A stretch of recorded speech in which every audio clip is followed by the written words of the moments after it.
হঠাৎ করেই একটি গ্রামে একদল উড়ন্ত ডাইনোসর প্রচন্ড গতিতে ঢুকে পড়লো। তাদের চোখে মুখে ছিল ভীষণ রাগ। গ্রামে এক ব্যক্তি ফল কিনতেছিল, এমন সময় একটি উড়ন্ত ডাইনোসর শো মেরে তাকে নখ দিয়ে আটকে উড়িয়ে নিয়ে চলে গেল। শুধু তাই নয়, ধীরে ধীরে তারা গ্রামের মানুষদের তুলে নিয়ে যাওয়া শুরু করলো। ডাইনোসরগুলো মানুষকে অনেক উঁচুতে নিয়ে গিয়ে ছেড়ে দিচ্ছিল। আর্তনাদ করতে করতে মানুষ নিচে পড়ে যাচ্ছিল, কেউ মাটিতে পড়তেছিল, কেউ বা পড়তেছিল মানুষের ছাদের উপরে, এবং পড়ার সঙ্গে সঙ্গে তাদের সবার মৃত্যু হয়ে যাচ্ছিল। আর অন্যদিকে অন্য একটি গ্রামে রাইস্টার পরোটা বিক্রি করতেছিল।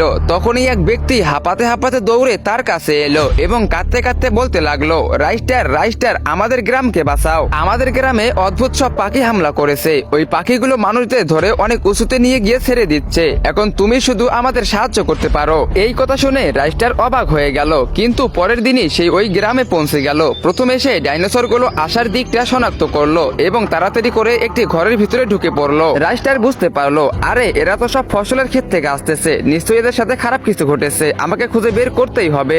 রাইস্টার কোনো মতে সেই ক্ষেতের দিকে রওনা দিল যেখান থেকে ডাইনোসর গুলো আসছিল। সেখানে গিয়ে সে দেখলো একটি শুকনো গাছ মরে পড়ে আছে। রাইস্টারের খটকা লাগলো। সে ক্ষেতের মালিকের কাছে গেল, যার একটি হাত কাটা ছিল। রাইস্টার জিজ্ঞেস করলো, আপনি কি এই ক্ষেতের মালিক? আমাকে বলুন তো কিছুদিন আগে এখানে কি হয়েছিল, আর এই বড় শুকনো গাছটা এভাবে মরে পড়ে আছে কেন?